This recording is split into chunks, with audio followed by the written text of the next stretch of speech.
bon choix à la bon message aujourd'hui. Très très bon message. Alléluia. Aujourd'hui, le monde entier, du moins une partie des chrétiens, et dans quelques semaines, une autre partie vers le 6 janvier, et d'autres du tout,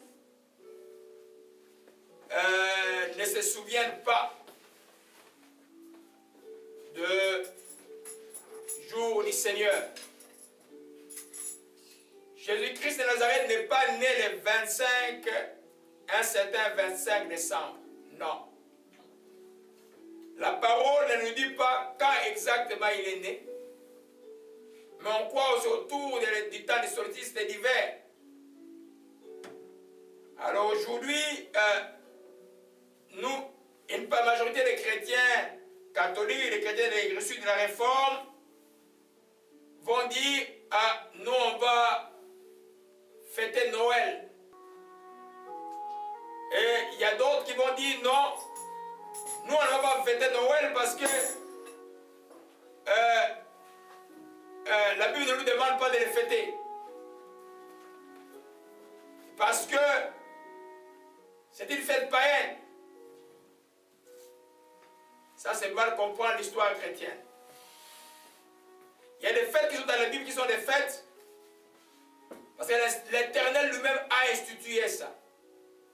Nous avons la Pâque, nous avons Pentecôte, nous avons les fêtes des tabernacles, mais parmi les fêtes juives, vous allez voir, quand vous allez lire dans le petit livre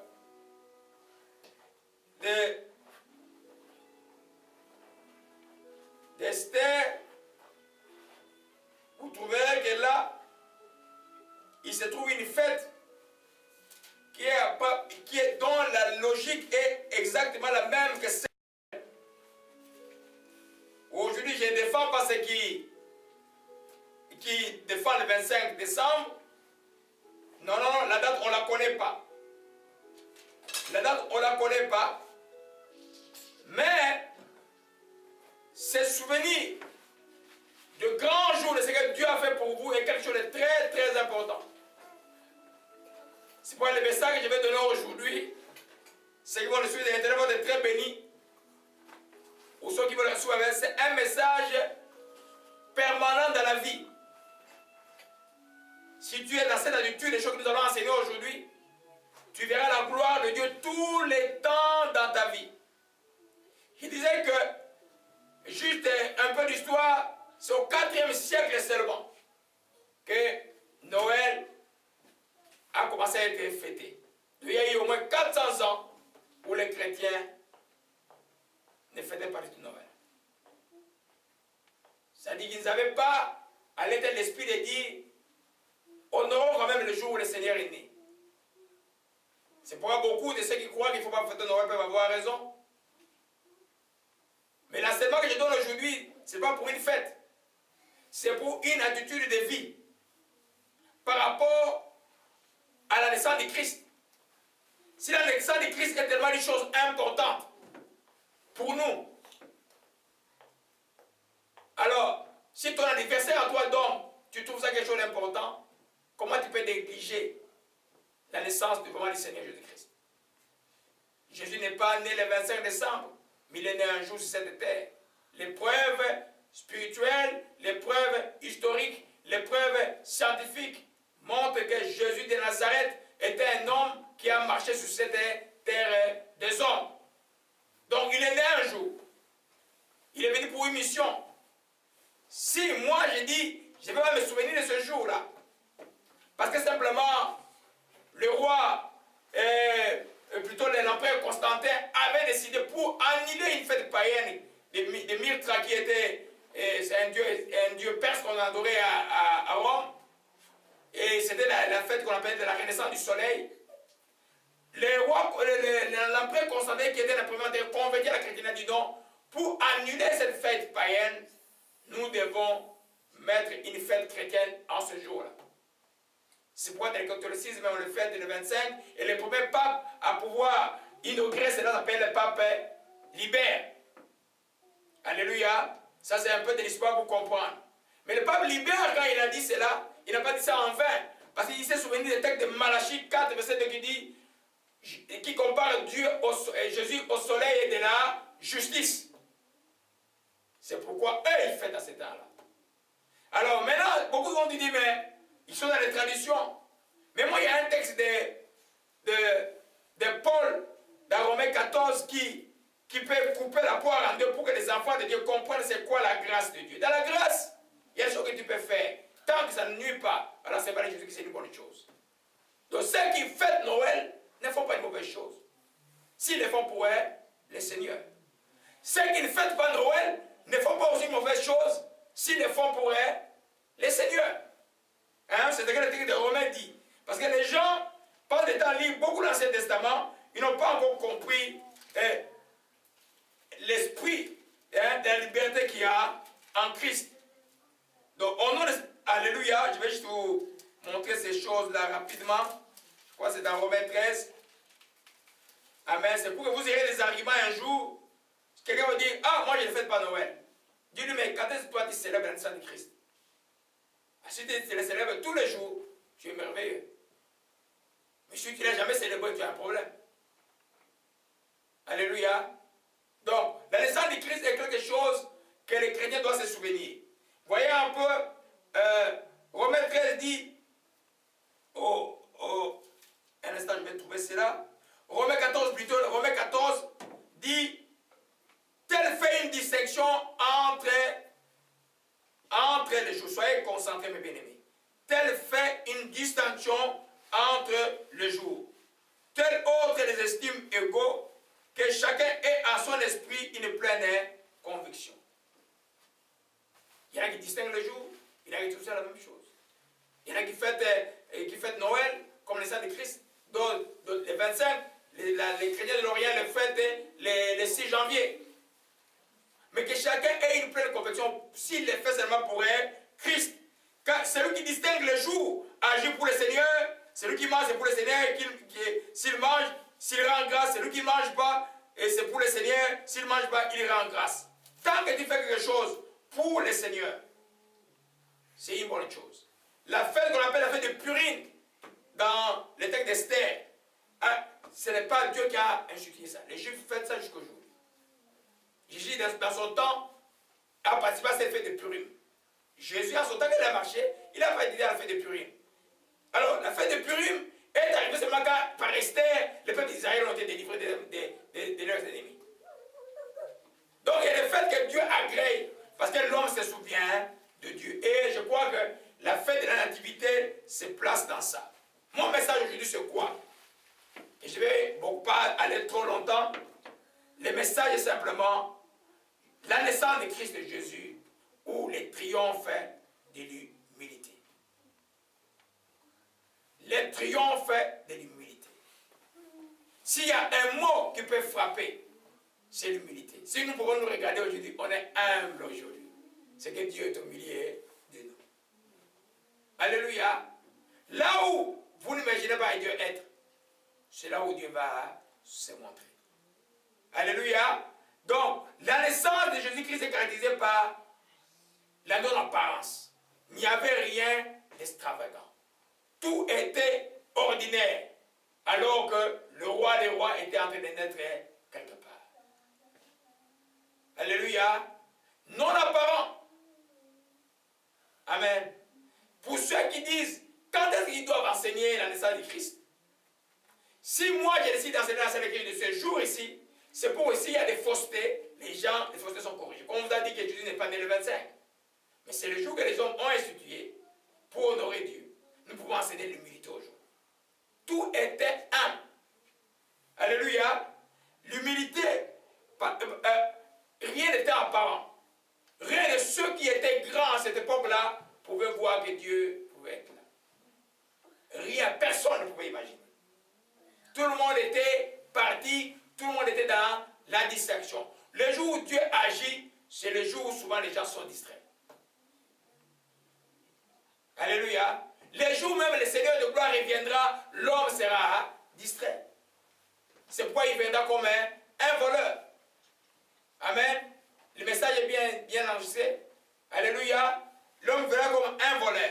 Alléluia. Donc, un grand Dieu s'est fait tout petit à travers les hommes en ce jour-là. El Shaddai, le Dieu Tout-Puissant, le Créateur du ciel et de la terre, s'est fait tout petit pour venir s'asseoir avec l'homme, pour sauver l'homme. Alléluia, pour sauver l'homme. Si un grand Dieu peut se diminuer, c'est-à-dire que nous, entre nous les hommes, il n'y a pas d'autre chemin à suivre que de nous humilier les uns les autres. C'est pourquoi la Bible dit, soumettez-vous les uns et les autres. Alléluia. Dieu lui-même s'est humilié le jour de la naissance du Christ. Dieu a pris la forme de sa création. Imagine un peu que tu as créé quelque chose et tu deviens comme la chose. Il te faut beaucoup de courage pour faire ça. Alléluia. C'est seulement Dieu, le plus grand Dieu qui soit, qui est capable de s'humilier comme ça. Alléluia. Un des grands messages, je pense sur Noël, j'ai donné l'année passée un grand enseignement sur Noël, mais celui de cette année, je trouve qu'il vous amène à comprendre que Dieu résiste aux orgueilleux et fait grâce aux humbles. Et que la Bible dit, dans le proverbe, l'humilité précède la gloire. Dieu lui-même, le grand Dieu, le créateur du ciel et de la terre, la parole qui a été faite chair, elle s'est fait chair, elle est devenue homme. Alléluia. Donc, c'est pour dire simplement que dans le mot humilité, quand vous voyez le mot humilité, dans son origine latine, on l'appelle c'est la terre. Tu deviens comme la terre. Quand Dieu est en train de te briser, il veut te rendre tellement humble pour que tu te sentes plus que tu es important dans la vie. À partir du moment où tu te sens que tu n'es plus important dans la vie, et tu n'es plus important dans la vie, et tu vas voir que beaucoup de choses vont commencer à s'opérer dans ta vie. Parce que Dieu aime les âmes. Alléluia. Prenons un peu Ésaïe 57. Ésaïe 57.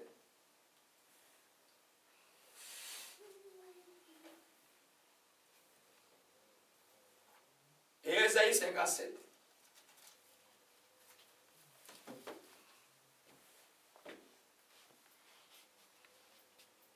À partir du verset 15. Quand ainsi parle le Très-Haut, dont la demeure est éternelle, dont l'honneur est saint, j'habite dans les lieux élevés et dans la sainteté, mais je suis avec l'homme contrit et humilié, afin de ranimer les esprits humiliés, de ranimer les cœurs contrits. Et regardez-moi, ainsi parle le Très-Haut, le Dieu Tout-Puissant, très haut, au-dessus de tout, il est là. Dont la demeure est éternelle, dont le nom est saint. J'habite dans les lieux élevés et dans la sainteté. Mais, sur cette terre, je suis avec l'homme dont contrit et humilié. On va beaucoup revenir sur ce texte-là. Alléluia. Donc, Dieu s'est humilié comme un homme. Il nous a montré l'exemple à suivre de la vie. Tu veux plaire à Dieu, sois humble dans la vie. Alléluia. Vous voyez, la naissance de Jésus nous montre simplement, et quand vous voyez, d'abord le fait que Dieu a pris un corps humain, c'est quelque chose de très, très humble. Dieu a combien des hommes qu'il a créés? Une multitude. Il n'est pas venu comme un grand géant comme Goliath, il est venu comme un homme ordinaire, parmi tant d'autres hommes. Alléluia. Qui est né d'une femme ordinaire et élevé par un homme ordinaire. On va voir ça après. Alléluia. Pourquoi cela? C'est pourquoi, vous voyez, l'humilité est toujours associée à la soumission. Comme l'orgueil est associé à la rébellion. Dans le royaume de Dieu, c'est l'humilité, la soumission qui va précéder la gloire. Dans le royaume des diables, c'est l'orgueil qui va finir par la mort. ta propre gloire va te conduire à la mort demain. Comme l'humilité aujourd'hui va te conduire à la gloire demain. Alléluia. Donc, juste pour montrer que Dieu vienne sur la terre, prenne un corps humain et marche parmi nous. La Bible dit qu'il grandissait en toute chaleur, qu'il était respectueux. Je dis qu'il grandissait, on ne pouvait pas voir que c'était un enfant. La Bible dit qu'il grandissait en toute chaleur. Il était apprécié de tout le monde autour de lui à cause de son caractère. Alléluia. Mais il était à cette époque-là 100% homme et 100% Dieu. Mais au milieu de nous. Donc il s'est humilié. C'est pour la Bible dit que Dieu maintenant l'a élevé. Ce message, c'est pour dire que quand nous examinons l'environnement de Christ, nous voyons qu'il est venu comme un inconnu. Quand Jésus est venu, qui connaissait qu'il était arrivé? Quelques personnes seulement que nous allons voir. Et toutes ces personnes avaient une caractéristique simple. Ils étaient des gens humbles. C'est ce que je vais prouver tout aujourd'hui là. Amen. Il n'y a aucun des grands sacrificateurs de l'époque, aucun des scribes, aucun des sages de l'époque, aucun même des gouverneurs de l'époque ne pouvait savoir que Christ était né. Venu inconnu. C'est pourquoi les moments de début de ton amoindrissement dans la vie, ne néglige pas, c'est là où tu vas bâtir la vraie vie. Alléluia. Il est venu inconnu. Mais il a fini comment? Très populaire au point où les jaloux l'ont conduit à les tuer. Vous savez qu'à Jérusalem, là, vous vous souvenez de l'image des rameaux quand il revenait à Jérusalem, là, tous les juifs rebelles là, étaient juste sûrs que c'est le roi que Dieu nous a envoyé celui-là. Amen. Les rameaux étaient là, il entrait avec gloire.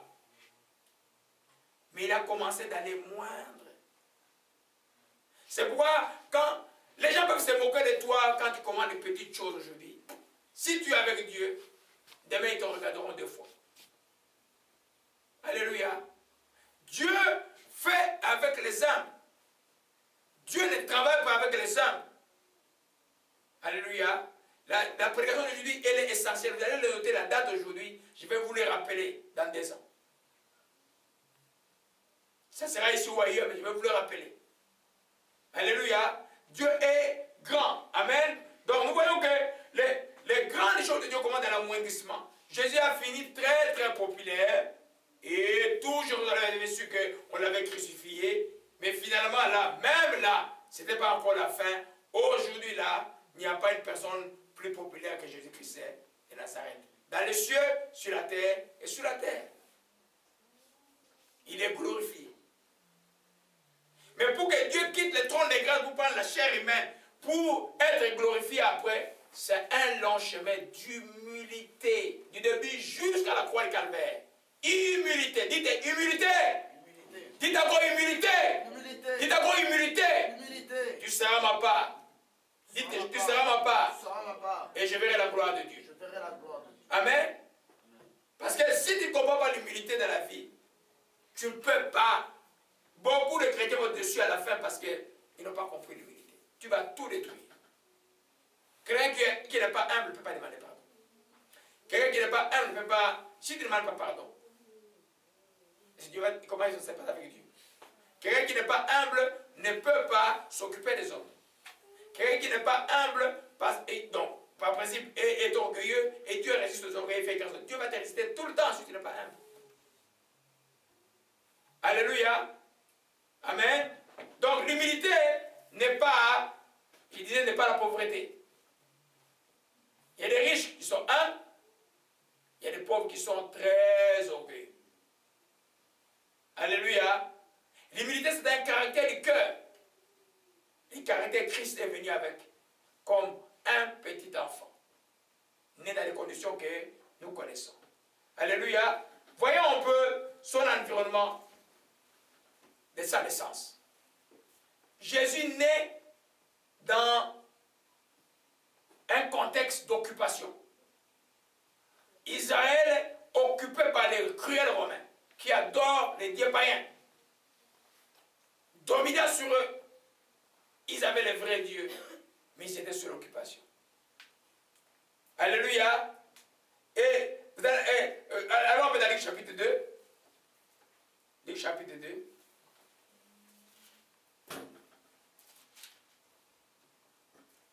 Amen. En ce temps-là, Paris, un édit des arts Auguste ordonna les rassemblements de toute la terre. Le premier rassemblement eut lieu pendant que Quirinius était gouverneur de Syrie. Tout ça, c'est le nom romain. César Auguste, c'est l'empereur romain. Alléluia. Vous voyez, c'est pas un roi d'Israël qui a ordonné le recensement. C'est un roi romain. Donc Israël était assujetti à Rome. On peut dire qu'Israël était diminué, amoindri, forcé d'être humble. Alléluia. Alors, voyez un peu, des fois il y a certains pays, certaines choses qui se passent, Dieu permet cela pour que cette nation-là s'humilie. S'humilie. Je suis pour mon cas de mon pays, le Congo, que Dieu veut que les gens s'humilient. S'humilie. Car Dieu, quand un peuple s'humilie, Dieu l'élèvera plus tard. La même chose que vous voyez dans l'environnement de Jésus, la vie d'origine de ses parents. Ses parents étaient qui? Joseph et Marie. Je souligne que Joseph et Marie, et qu'après ils ont eu d'autres enfants. Jos, Jude et leur sœur étaient connus dans Nazareth. Marie n'est pas restée sans avoir des enfants après. Mais la naissance du Seigneur s'est faite avant qu'elle ne connaisse aucun homme. Amen. Regardez comment l'humilité, un seul mot dans son environnement, de naissance humble ou un environnement modeste. Alléluia. Allons un peu dans Jean 1, verset 46. Jean 1, verset 46. Sois loué Jésus dans ses sanctuaires. Sois loué le roi des rois, sois loué. Tu es Dieu, sois loué Jésus-Christ. Sois loué mon Dieu. Sois loué le roi des rois, sois loué. Amen. Ville d'origine, c'était la ville de Nazareth. Nazareth n'est pas à Jérusalem. Nazareth, c'est une petite ville des artisans à l'époque. Pas populaire. Pas comme Jérusalem. Il n'y avait pas des autorités ni politiques ni religieuses fortes à Nazareth. Non. C'est une ville d'artisans. Une ville, on peut dire, humble. Alléluia. C'est pourquoi, et quand Jésus est venu et a commencé son ministère, qu'il a appelé André, frère de Simon-Pierre, et puis André est allé appeler son frère Simon qui est devenu Pierre, et Céphas, et puis et puis il y avait Philippe qui était arrivé. Finalement, Philippe est allé appeler un disciple qui s'appelait, un vrai juif qui s'appelait Nathanaël, c'est-à-dire quelqu'un qui craignait Dieu. Et voyez un peu dans Jean 1, verset 45. Il lui dit, nous avons trouvé celui que Moïse a écrit dans la loi, dont les prophètes ont parlé, Jésus de Nazareth, fils de Joseph. Retenez bien là-bas, fils de Joseph. Alléluia. Nathanaël lui dit, peut-il venir de Nazareth quelque chose de bon? Oh! Philippe lui répondit, viens, vois. Alléluia. Peut-il venir de Nazareth quelque chose de bon? Ça signifie que Nazareth, un juif ne pouvait pas imaginer que de Nazareth pouvait venir quelque chose de bon, quelque chose de spirituel. Un prophète ne pouvait pas venir de Nazareth. Hein? Alléluia. C'est pas dans les choses de Dieu. Vous pouvez imaginer d'où peut venir un vrai serviteur de Dieu. Alléluia. Nazareth n'est pas Jérusalem. C'est une ville artisanale. On peut dire une ville quelconque. Nathanaël dit, vous avez quand Jésus commandait, c'est Nathanaël dit, oh, voilà un vrai juif qui arrive. Nathanaël craignait Dieu. Donc il connaissait la loi de Dieu. Il ne pouvait pas imaginer que de là viendra le salut. comme toi, tu ne peux pas imaginer que de ta vie là, va venir salir de beaucoup de gens. Tu ne comprends encore rien. Alléluia. Amen. Il dit, peut-il venir quelque chose de bon de Nazareth? Philippe dit, viens et vois. J'ai vu une église qui s'appelle comme ça, viens et vois. J'espère qu'ils sont dans la bonne voie. Alléluia. Amen. Effectivement, la vraie église de Jésus-Christ, c'est simplement, vous êtes combien à l'église? Viens et vois. Si tu as l'esprit, tu vas comprendre que Dieu est là. Alléluia. Donc,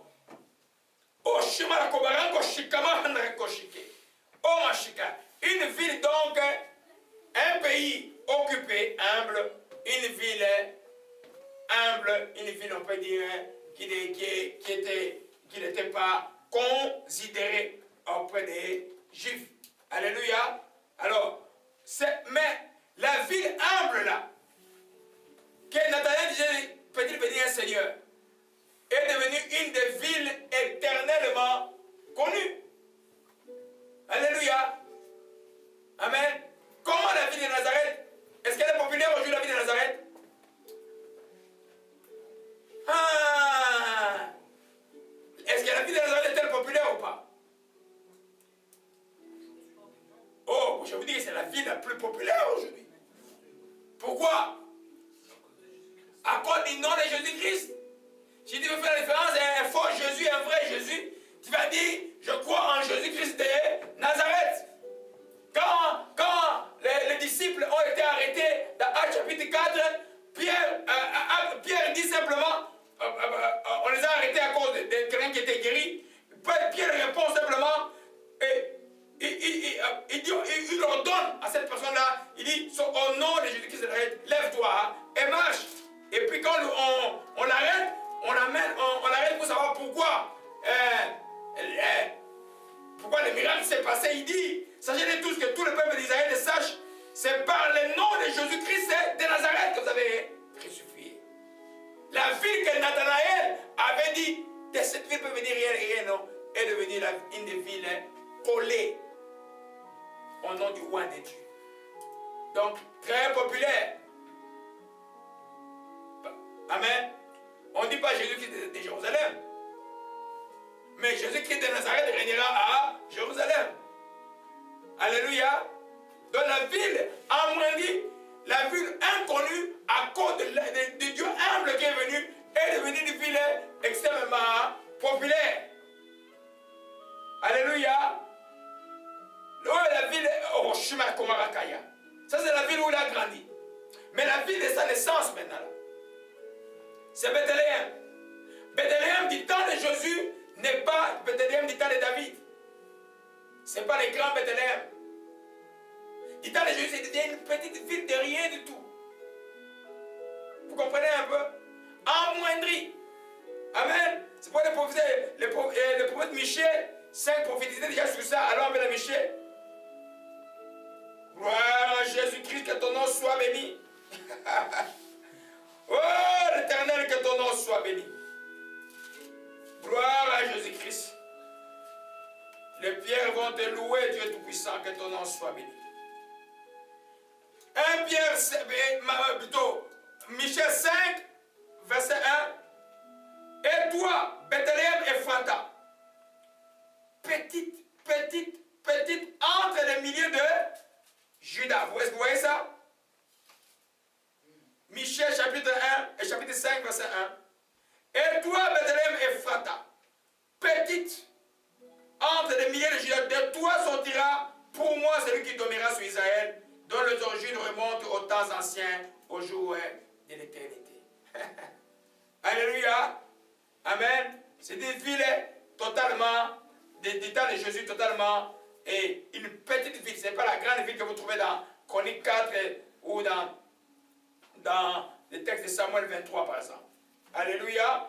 Gloire à Jésus-Christ. La bataille de la sorcellerie est finie. Pars dans la joie maintenant. L'esprit de sorcellerie est brisé. Sors des démons est brisé. Un gène de paix. Un gène de paix. Omara Sakashi Marakaya. Orama Shikamara Shikebet. Voilà un plan. Kobara Sakashi Merkebero Shikabaraka. Orike, Portemano, Shikema. Aratasha. Angle mort est brisé. Angle mort est brisé. Alléluia. Gloire à Jésus-Christ. Que son nom soit béni et soit exalté. Gloire à toi, que ton nom soit béni. Amen, amen. Gloire à toi. Gloire à Jésus-Christ. Oh, Shimala Kavatasha. Toi, vas-y, va au cocher.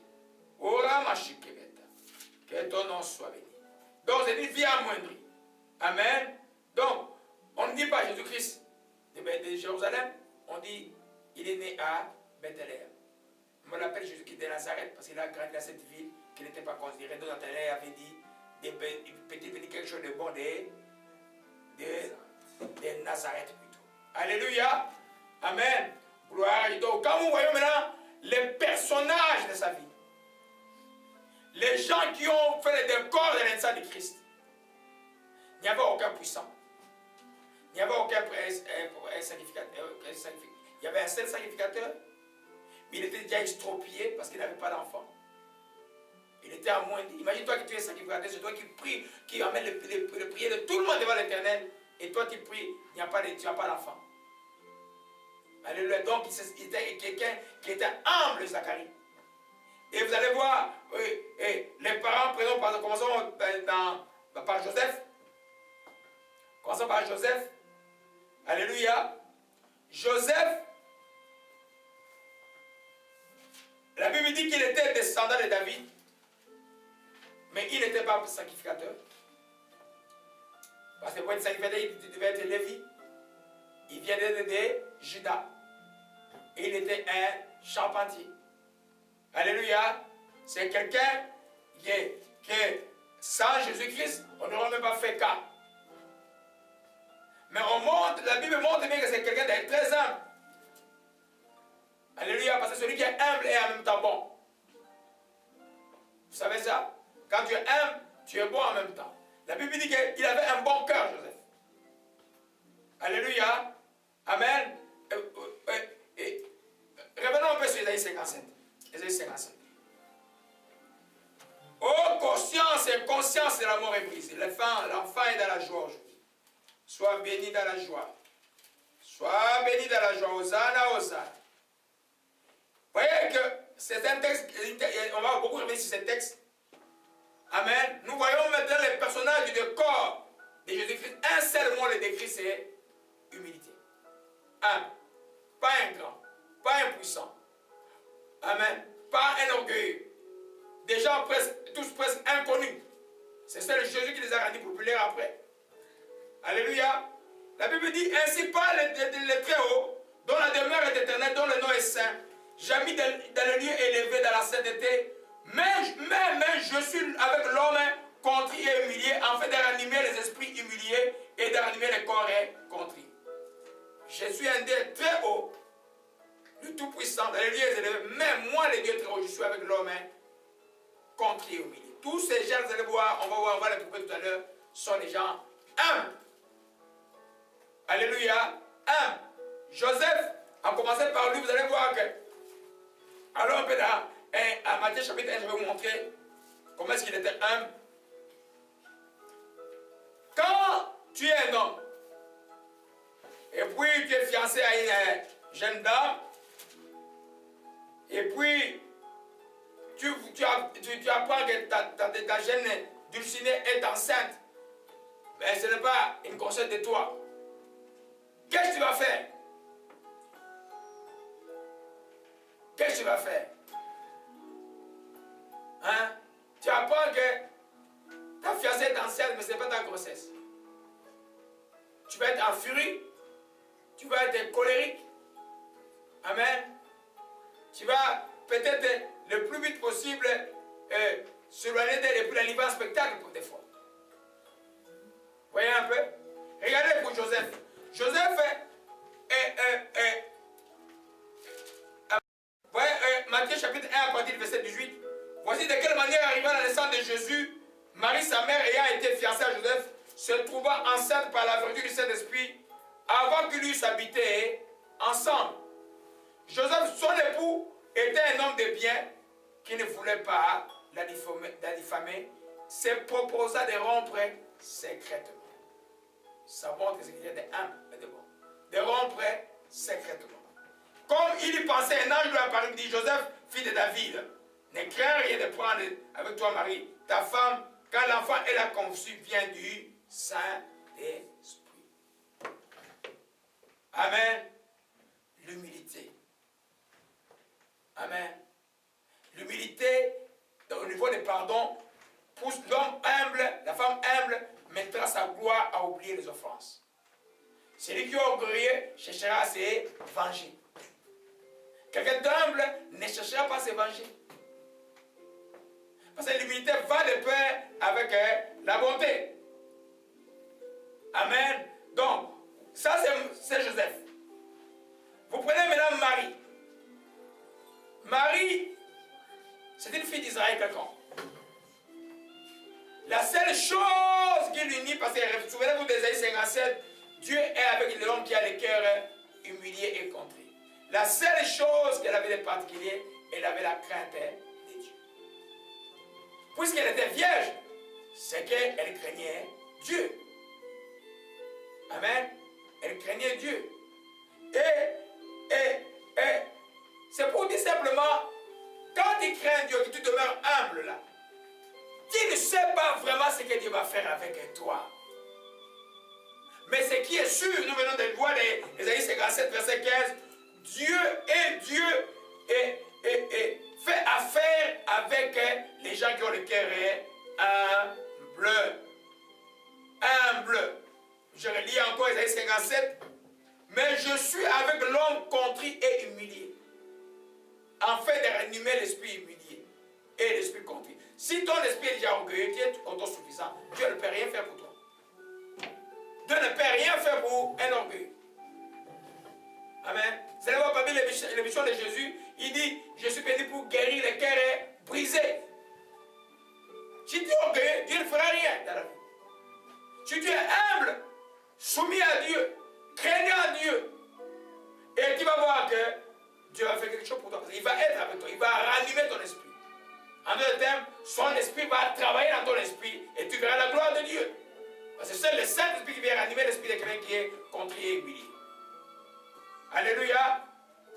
Oui, donc, Marie était tellement humble, même quand l'ange lui a apparu, oui, et quand au chemin de Kobara Sakaya. Revenons un peu dans Luc, je vais vous montrer quelque chose dans Luc chapitre 2. Omashi Kemera Koshma Rafi. Obara Sakashiba Barataka. Omara Shikamara Mashikabata. Omara Sakashima Lakaya. Omara Mashikabata. Alléluia. Regardez, quand elle fait des cantiques qu'on appelle la Magnificat de Marie, dans Luc chapitre 1, verset 48, il dit, mon âme se réjouit en Dieu mon sauveur, parce qu'il a jeté les yeux sur la bassesse de sa servante. Voici toutes les générations me diront, bienheureuse. Elle était humble, très humble.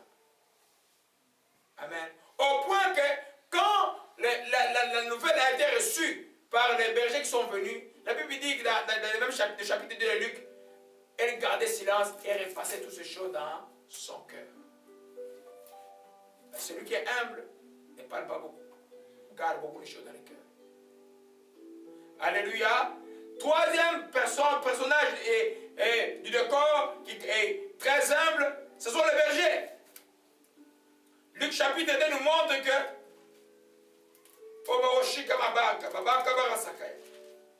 Luc chapitre 2,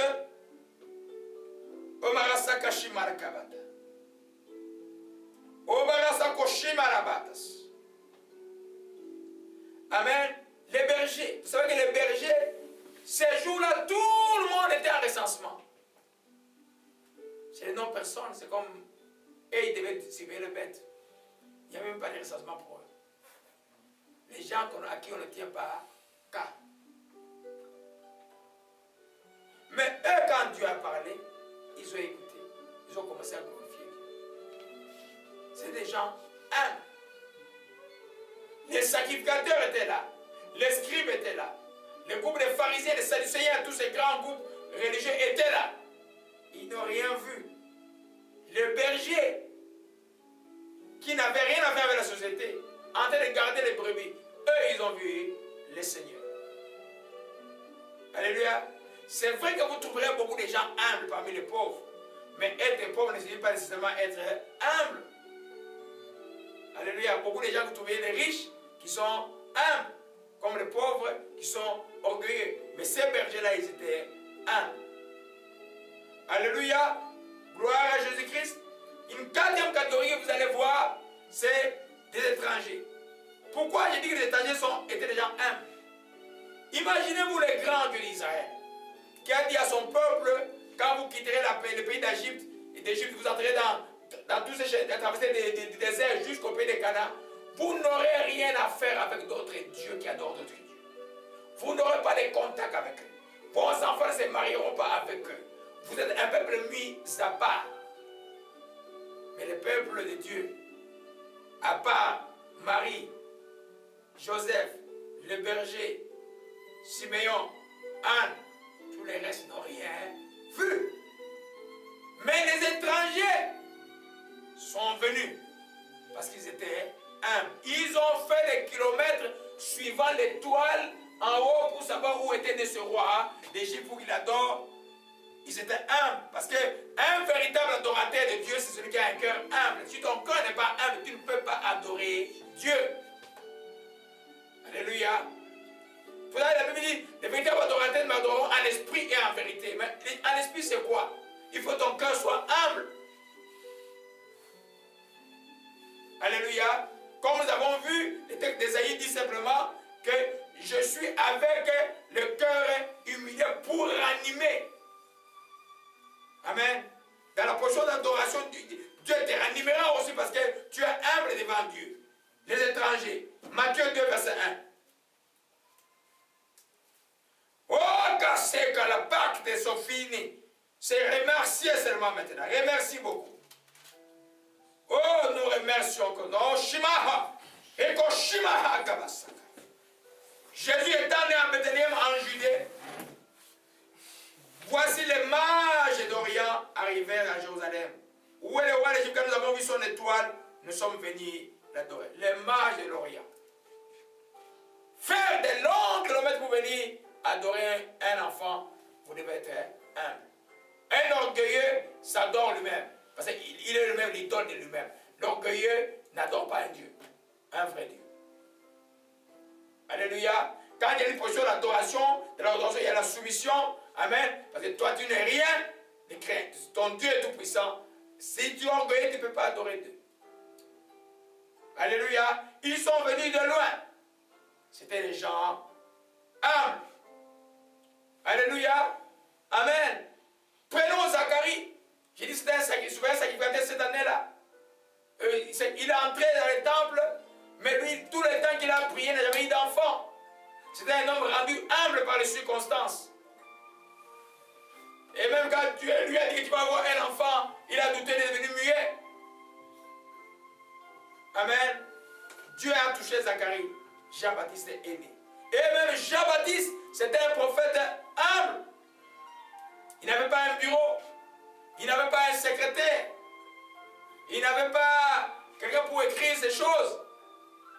Il s'habillait des peaux des animaux. Il mangeait quoi? Des sauterelles avec des miels. Ah, c'est bon, nous, dans ma tribu, on mange beaucoup de sauterelles, donc on est bien. On est dans la lignée biblique.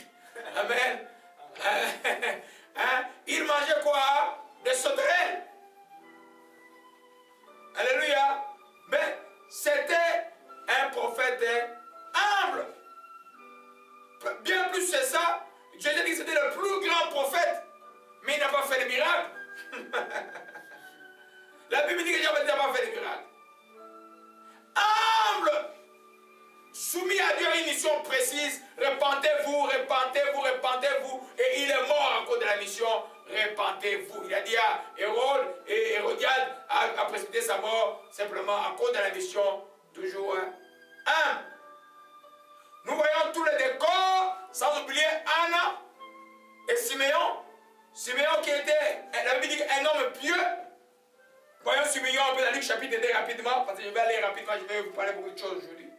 Je dois terminer ce message, ça va être une bénédiction pour beaucoup de gens à travers le monde. Le Seigneur est grand, le contrat de la mort est fini. Luc 2, verset 25. Vous voyez un peu, tout personnage dans le décor du sang de Christ était des gens humbles. Il n'y avait pas un seul orgueil. Simeon n'était pas un sacrificateur. Simeon n'avait pas, dans la hiérarchie sacerdotale à Jérusalem, n'avait pas un poste. Il n'était pas, il n'était pas un sacrificateur. La Bible dit simplement qu'il y avait à Jérusalem un homme appelé Simeon. Cet homme était juste et pieux. Pieux, c'est-à-dire quelqu'un qui craint Dieu. Il a donné la consolation d'Israël. Le Saint-Esprit était sur lui. Il était divinement averti par le Saint-Esprit qu'il ne mourrait pas avant d'avoir vu le Christ du Seigneur. Il fait un temple poussé par l'Esprit comme les parents apportaient les petits enfants Jésus pour accomplir à son égard ce qui ordonnait la loi. Il reçut dans ses bras et le bénit dit, maintenant Seigneur, tu laisses ton serviteur s'en aller en paix. Selon ta parole, car mes yeux ont vu ton salut. Celle que tu as préparée pour tout le peuple, lumière pour éclairer la nation, gloire d'Israël, ton peuple. Amen. Cet homme-là était un homme quelconque. Mais la différence qu'il était, il avait le Saint-Esprit sur lui. Et le Saint-Esprit ne peut pas venir dans la vie de quelqu'un qui est orgueilleux. Le Saint-Esprit vient dans la vie de ceux qui sont humbles. Alléluia. Vous prenez Simeon, vous prenez encore la prophétesse Anne plutôt, Anne, je m'excuse, fille de Panuel de la tribu d'Asser. Elle était fort avancée en âge, elle avait 7 ans, elle vécut 7 ans avec son mari depuis sa virginité. Restée veuve, âgée de 84 ans. Faites la différence, 84 moins 7. Elle est restée craignant Dieu, servant. Et c'est l'exemple même de pouvoir servir Dieu. Et servir Dieu dans les jeûnes et la prière. Si tu sers Dieu dans les jeûnes et la prière, tu dois être humble. C'est ton jeûne là, si tu es d'orgueil, Dieu ne va pas écouter. Dans les jeûnes, qu'est-ce que nous faisons? Nous nous humilions devant Dieu. Nous parlons de l'humilité là. Anne était une personne très, très humble. Elle, par l'onction prophétique, elle a su qui était Christ. Tous ces 6 personnes, les 7, je peux dire avec la catégorie des étrangers de mage qui étaient 2, le 8, on dit qu'il était 3 ou 3, avaient cette caractéristique de l'humilité. Mais ils ont vu le salut, ils ont vu la gloire de Dieu. C'est pourquoi la Bible dit que l'humilité précède la gloire. C'est ça le message, un des messages forts des messages de Christ. Quand je demeure humble, je verrai la gloire de Dieu. Il faut que l'orgueil commence à entrer dans mon cœur. Je vais vers la chute. Il faut demeurer humble. Demeurer humble, c'est obéir à Dieu coûte que coûte. Tu veux faire la volonté de Dieu. C'est la définition la plus simple. Jésus de Nazareth sur cette terre marchait en toute humilité, obéissant en toutes choses au Père. Il n'a rien fait quelque chose qu'il lui-même a inventé. Il n'a pas fait comme Satan dit, hey, je suis beau, je vais être comme Dieu. Non, il était resté humble. Et Dieu l'a souverainement élevé. Alléluia. Donc, quand nous voyons tout ça, on arrive à ce que je voulais vous enseigner rapidement aujourd'hui, qui est très important. Pourquoi les dieux d'Israël, notre Père qui est dans les cieux, visite-t-il seulement les gens humbles? Pourquoi il dit, dans ce texte que l'Esprit que j'ai trouvé ce matin, là, qui m'a beaucoup touché, et ce texte d'Ésaïe, il dit, ainsi parle l'Éternel très haut dont la demeure est éternelle, dont le nom est saint. J'habite dans les lieux élevés et dans la sainteté, mais je suis avec l'homme de le cœur contrit et humilié, enfin de ranimer les esprits humiliés et de ranimer les cœurs contrits. Dieu est avec celui qui a un cœur contrit et humilié. Dieu est avec les humbles. Tu veux être ami de Jésus? Sois humble. Pas autre chose. Et l'humilité n'a pas de définition. L'humilité ne peut pas se cacher. Ça se voit. C'est comme l'orgueil ne peut pas se cacher. Ça va par l'arrogance, ça va par la vantardise. Même dans les choses de Dieu, quelqu'un peut devenir arrogant. Alléluia. Donc pourquoi Dieu visite-t-il l'homme humble? Cette raison pour laquelle Dieu visitera un homme ou une femme humble. Ça, c'est beaucoup de gens vont les rater.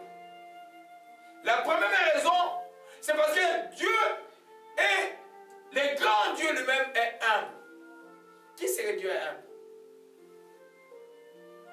Dieu ne peut pas nous demander de faire quelque chose qui n'est pas. Dans la chrétienté, quand nous avançons à l'image de Christ Jésus. Donc tout ce que j'ai fait dans la chrétienté, quand j'ai grandi dans les fruits de l'esprit, l'amour, la joie, la paix, la patience, la bénité, jusqu'à la maîtrise de soi, c'est pour tendre à l'image parfaite du Christ. Donc Dieu lui-même est le grand humble. Alors, il y a une loi d'attraction chimique que dans les choses de Dieu ne peut pas marcher. Dans la chimie là, ou dans la chimio-physique, amen, les pôles positifs s'attirent par les pôles négatifs. C'est ça, hein? Ça s'attire. Mais dans les choses de Dieu, c'est différent. C'est une loi à l'inverse de cette loi d'attirance. Dans les choses de Dieu, ce qui est positif va s'attirer. Dieu étant humble, il va s'associer avec les humbles. C'est pourquoi il résiste aux orgueilleux. Il nous a posé la plus grande preuve d'humilité. Il a pris notre corps humain. Alléluia. Il a pris notre corps humain. Et il a marché sur cette terre en toute obéissance au Père. Parce qu'il était Dieu en chair. Mais il devait obéir tout le temps. Nous ne pouvons pas faire autre chose. La rébellion, ce n'est pas la place de Dieu. Partout où il y a la rébellion, c'est le diable qui règne. En famille, à l'église, ce n'est jamais Dieu qui régnera. Donc la première raison est que le grand Dieu que nous prions, c'est un Dieu humble. Humble. Regarde, il s'est abaissé à nous, il s'est intéressé à nous. Les anges même se posent la question, mais comment c'est possible que Dieu s'intéresse à cette créature des hommes? Pourquoi? Parce qu'il est humble. Son amour, son humilité a été prouvée par Jésus-Christ de Nazareth. Amen. Dieu est humble. Alléluia. Donc, allons vers Hébreux 1, rapidement. La première raison pour laquelle Dieu visite un homme humble, c'est parce que Dieu lui-même est humble. Alléluia. Oh, gloire à Jésus-Christ. Dieu, de ces derniers temps, nous a parlé par le Fils, qu'il a établi héritier de toutes choses, par lesquelles il a créé le monde. Regardez verset 3, qui étant les reflets de sa gloire, l'empreinte de sa personne. Qui connaît l'empreinte? Ton empreinte, c'est toi. Tu as vu Dieu, tu as vu Jésus, tu as vu Dieu. Il a dit à Philippe quoi? Depuis tout le temps que j'étais avec Philippe, tu ne savais pas que moi j'étais Dieu. Celui qui m'a vu a vu Dieu. Et Jésus était humble. Oh, il était humble. Amen. Donc pour que, même toi dans la vie quand tu marches, tu es un homme personnel, tu vas t'asseoir parmi les orgueilleux, tu vas te sentir à l'aise. Non. Tu arrives dans un milieu, tu sais, les gens, oh, ça pue, moi je sens ça comme docteur.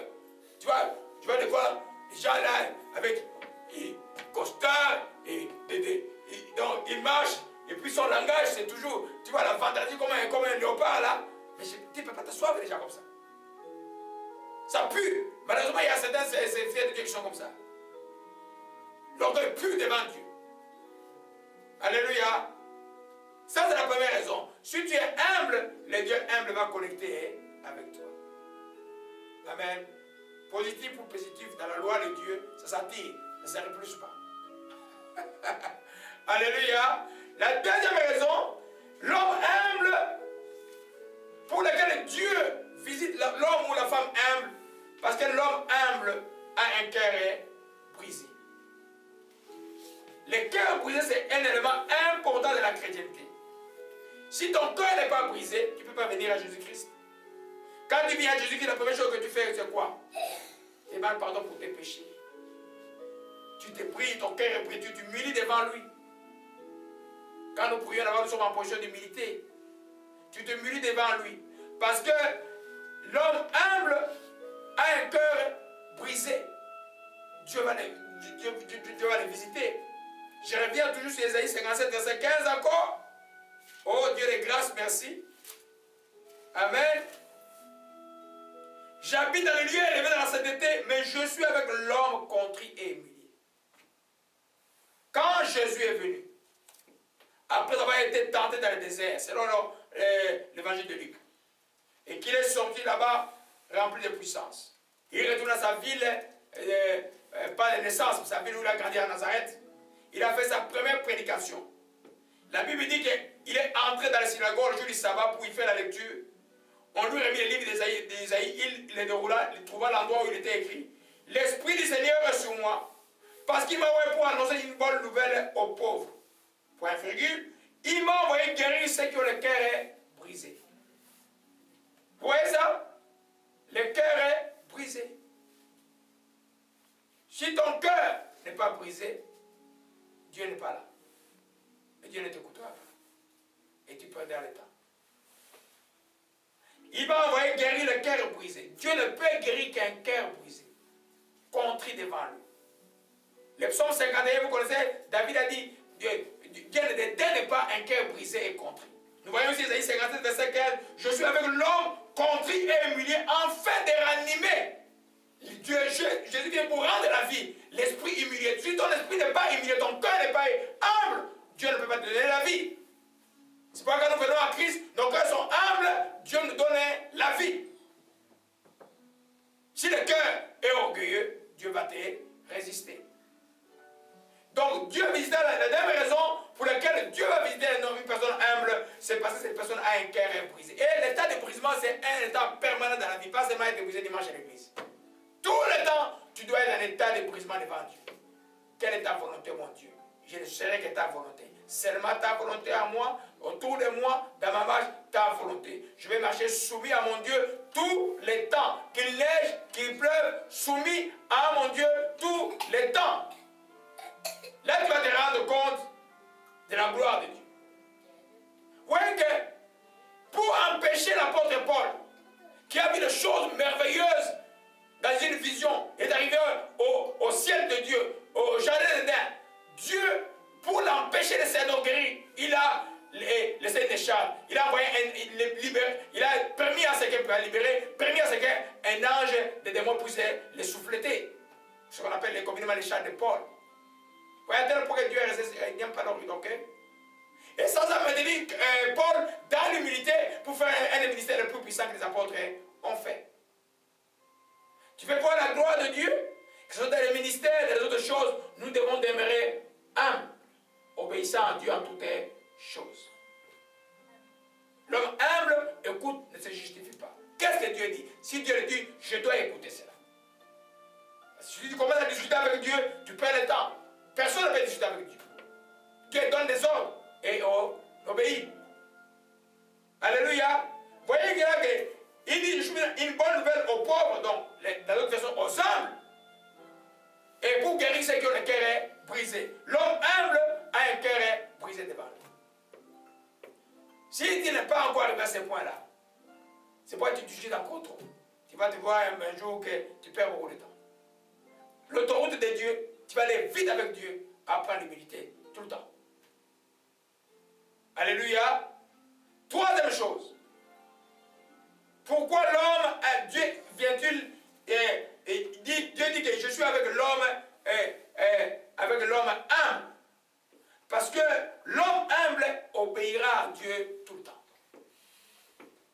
Dieu n'aime pas perdre le temps avec quelqu'un qui va donner des ordres et puis. Si tu veux faire une fois comme Pierre, il t'envoie, il discute un peu, puis tu pars, d'accord. Mais si toutefois que Dieu te demande de faire quelque chose, tu discutes, il va te disqualifier. Les personnes humbles obéissent à l'ordre de Dieu. Ne discutent pas l'ordre de Dieu. Alléluia. Oshimara Kobara Sakaya. Oshimara Kabara Sakaya. Komara Shikamara Katashi. Des fois, tu aimerais bien faire quelque chose pour toi. Un exemple d'humilité. Je vous ai parlé des personnages qui ont caractérisé l'humilité. Zacharie, par exemple. Zacharie a attendu Jean-Baptiste longtemps. Ils étaient vieux. Et puis, l'enfant arrive. L'enfant arrive, lui il discute. Parce qu'il ne croyait pas que Dieu pouvait faire cela.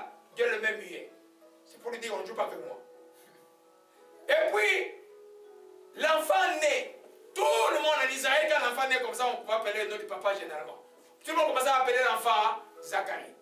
Élisabeth qui avait la révélation du nom, cet enfant s'appellera Jean. Et puis, on peut demander à Jean-Baptiste qu'est-ce qu'il dit. Il prend un morceau de bois, il écrit Jean, et puis la bouche s'ouvre. Il a obéi à Dieu. C'était en train de dire qu'il porte mon nom. Quand Dieu donne une injonction, que ce soit nominale ou quelque chose, tu as tout intérêt d'obéir parce que tu es humble. C'est pourquoi Dieu n'aime pas perdre le temps. Alléluia. La Bible est claire, Dieu va résister les orgueils. Amen.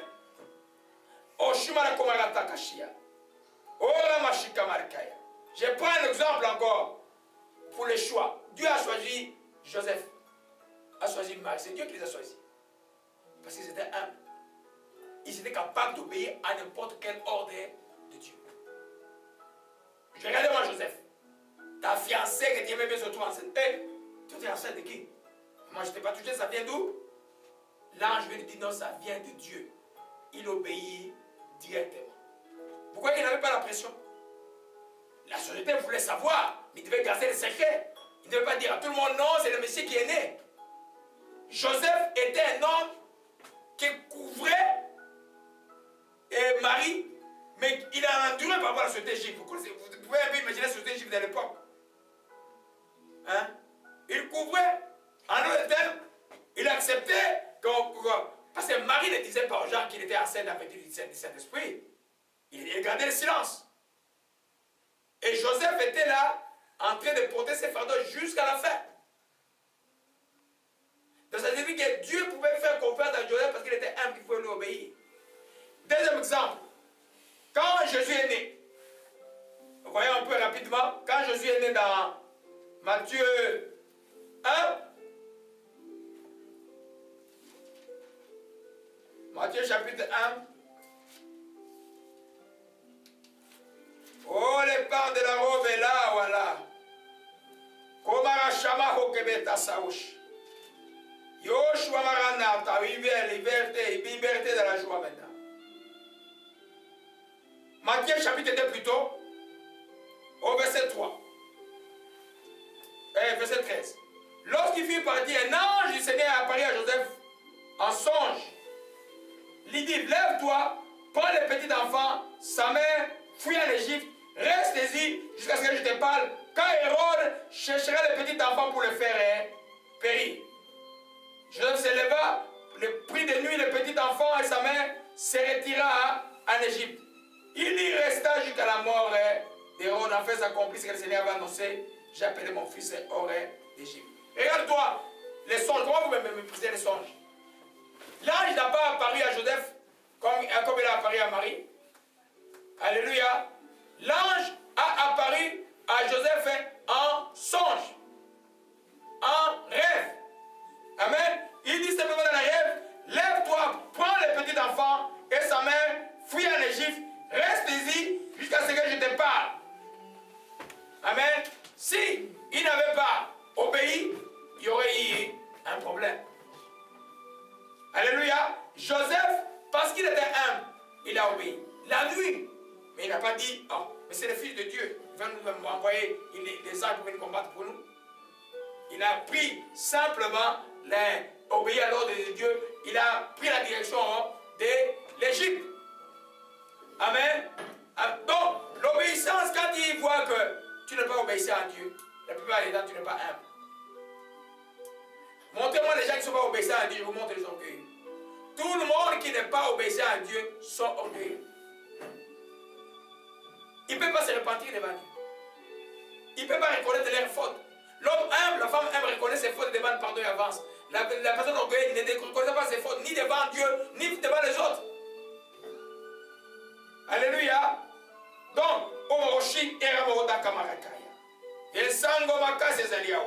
le temps de la paix et la gloire, il y a la puissance de la mort est brisée. Quatrième raison pour laquelle Dieu visitera certainement une femme, un homme humble. C'est l'homme humble est sage. L'humilité est comme une cousine de la sagesse. Celui qui est humble sera sage. La sagesse est cette propension de faire dépenser les bonnes choses au bon moment pour un résultat qui va rester. La sagesse comme avec Salomon. Celui qui est humble. C'est parce que quand il demande la sagesse de Dieu, un homme orgueilleux, par exemple, ne demande pas la sagesse. C'est quand il dit, Seigneur, je manque la sagesse, donne-moi la sagesse. Et tu es orgueilleux ou tu es humble? Tu es humble. Tu es humble. Quelqu'un qui demande à Dieu, qui se confie en Dieu, c'est quelqu'un d'humble. Celui qui se confie en soi-même, c'est quelqu'un d'orgueilleux. Quand tu te confies en Dieu, tu ne seras pas confus.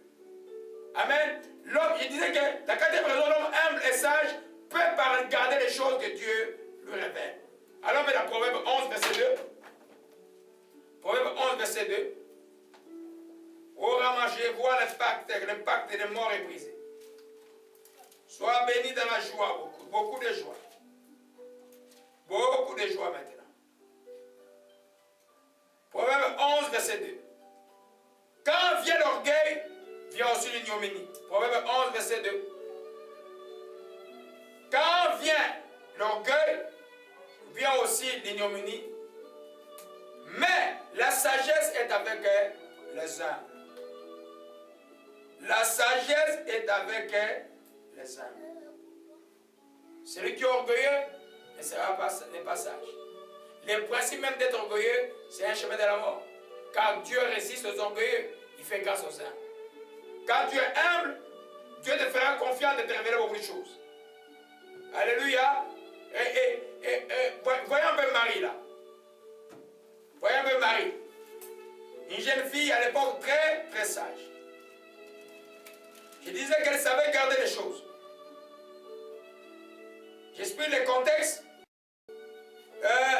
Au chapitre 2, les bergers qui passaient dans les champs de veille de nuit pour garder les troupeaux. Voici un an, le Seigneur leur apparut et la gloire du Seigneur resplendit autour d'eux. Ils firent céder une grande frayeur. Mais l'ange leur dit, ne craignez pas, je vous annonce une bonne nouvelle qui sera pour tout le peuple un sujet d'une grande joie.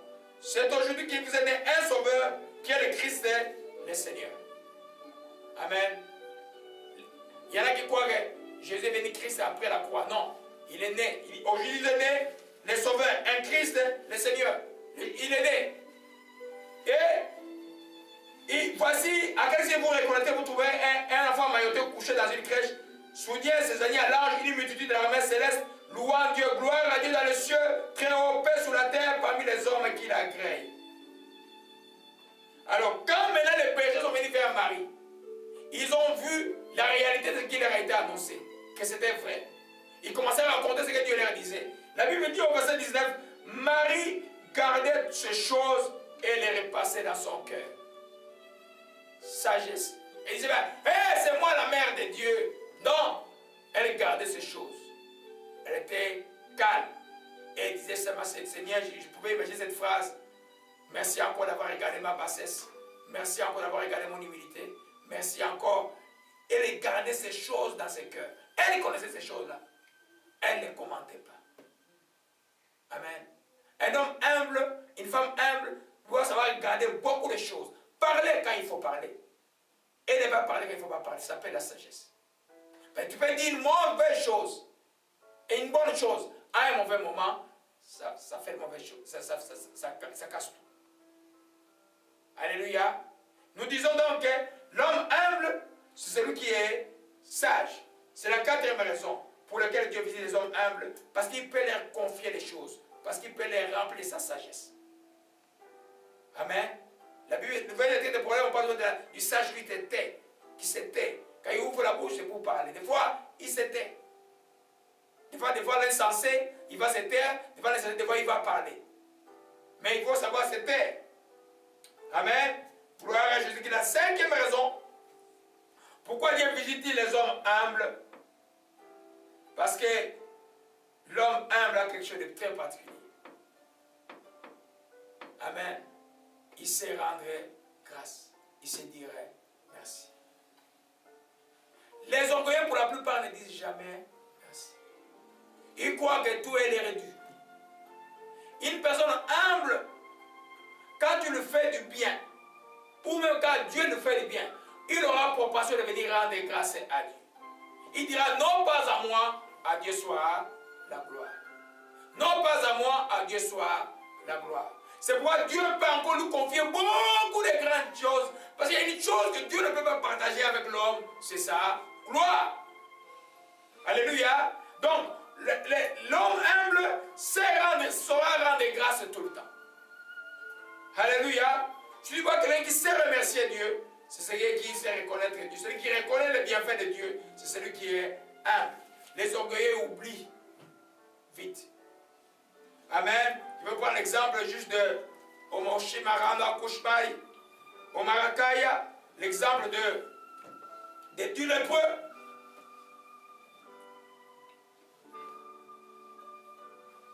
Au livre du chapitre 17, Jésus passant entre Samarie et la Galilée, il trouva Dieu lépreux qui vient à sa rencontre. Ils ont dit, Maître, aie pitié de nous. Ils ont fait les humbles. Aie pitié de nous. Et puis, ils sont partis. Jésus dit, allez vous montrer au sacrificateur. Pendant qu'ils allaient, il s'est trouvé qu'ils étaient guéris. Un seul lui est revenu. Celui qui est revenu dit, tomba sa face aux pieds de Jésus. Je vous ai dit que personne ne peut être en position d'une véritable adoration s'il n'y a pas un cœur humble en lui. Un cœur brisé et contrit se met en position d'adoration. Et lui rendit grâce, c'était un Samaritain. Amen.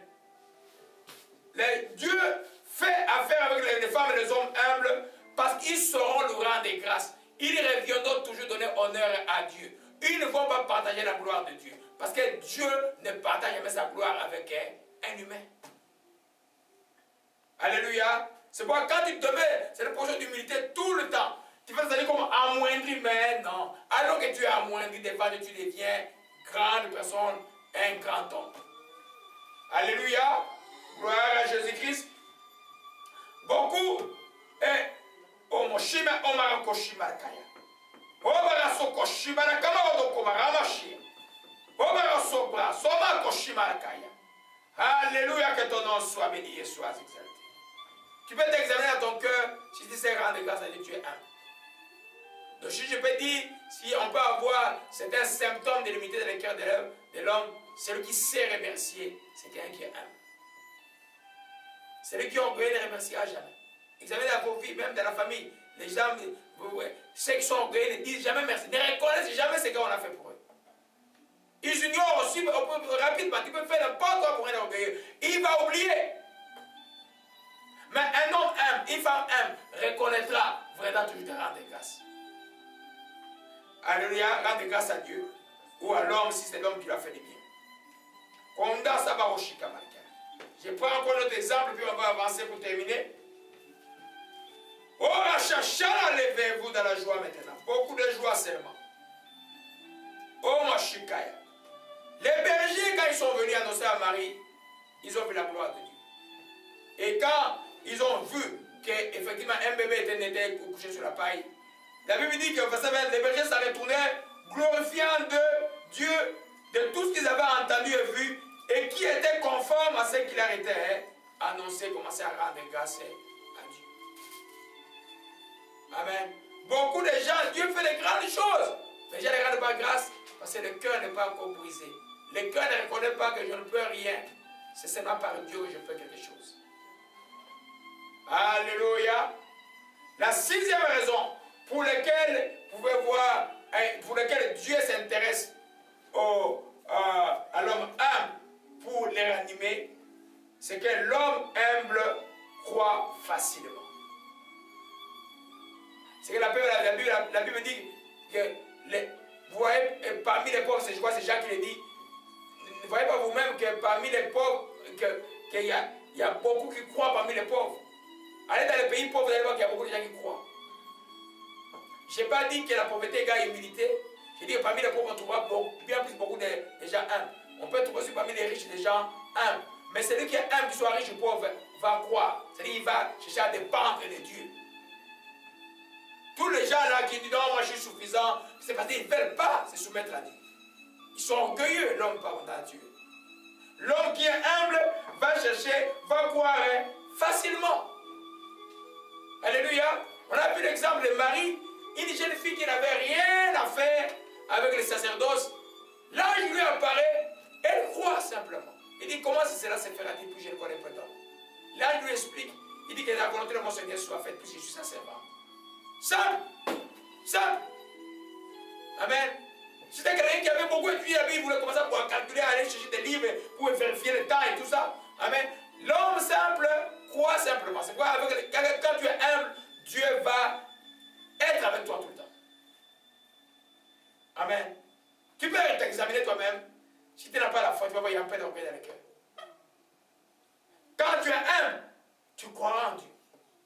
Donc ta dépendance à Dieu sera tellement solide, même si une multitude, on te secoue, 1000 sont contre toi, mais si tu es tellement humble, tu dépends de ton Dieu, aucune personne ne peut te secouer. Alléluia. Amen. Amen. Alléluia. Donc, nous voyons bien qu'il y a une connexion certaine entre l'humilité et la foi. Parce que la foi vient, ce qu'on entend vient de la parole de Dieu. Si tu reçois la parole, que tu n'as pas confiance dans la parole, tu n'auras pas la foi. Mais pour avoir confiance dans la parole, tu dois être humble. Tu dois être humble. Tu dois être soumis à la parole. Vous voyez que dans le mot humilité, je le répète encore, va de pair avec le mot soumission à Dieu. Dieu parle et j'écoute. Dieu parle et j'écoute. Alléluia. Gloire à Jésus-Christ. Parce que quand on écoute Dieu, on écoute pourquoi? Parce qu'on croit en lui.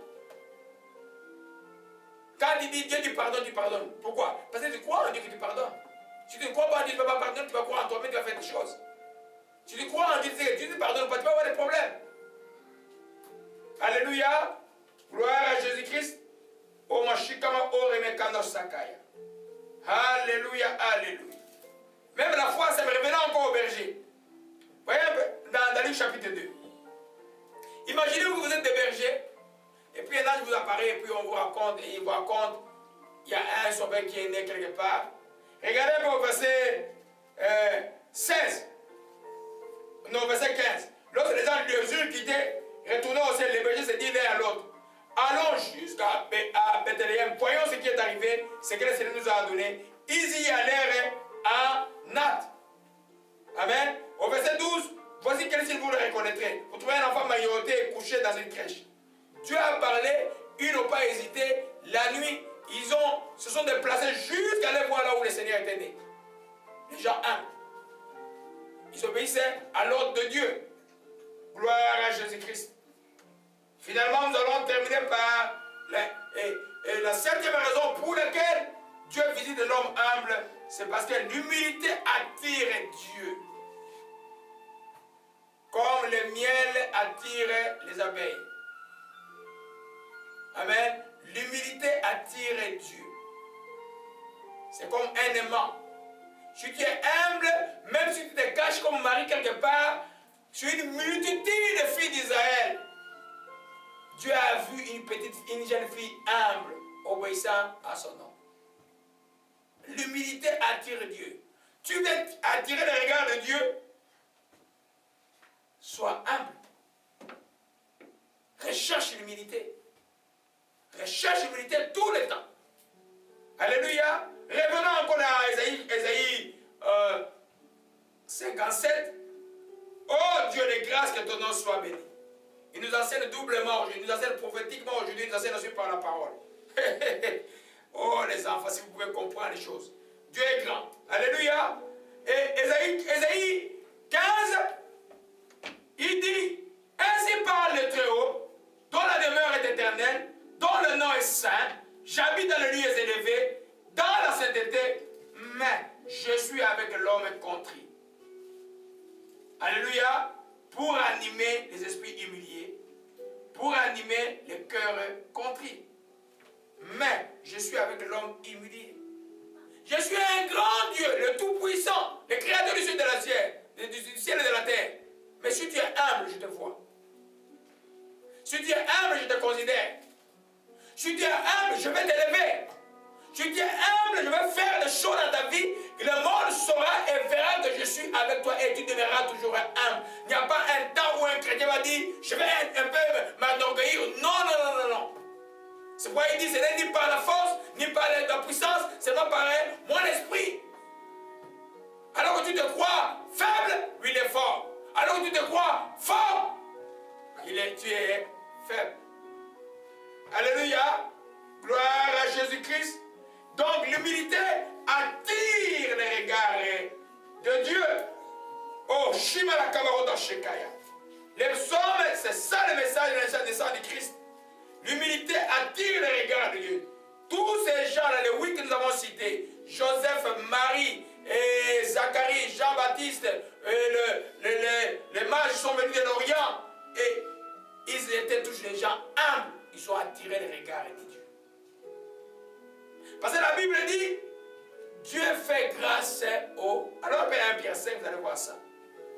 Oh, gloire à Jésus-Christ. Que son nom soit béni, mon Dieu.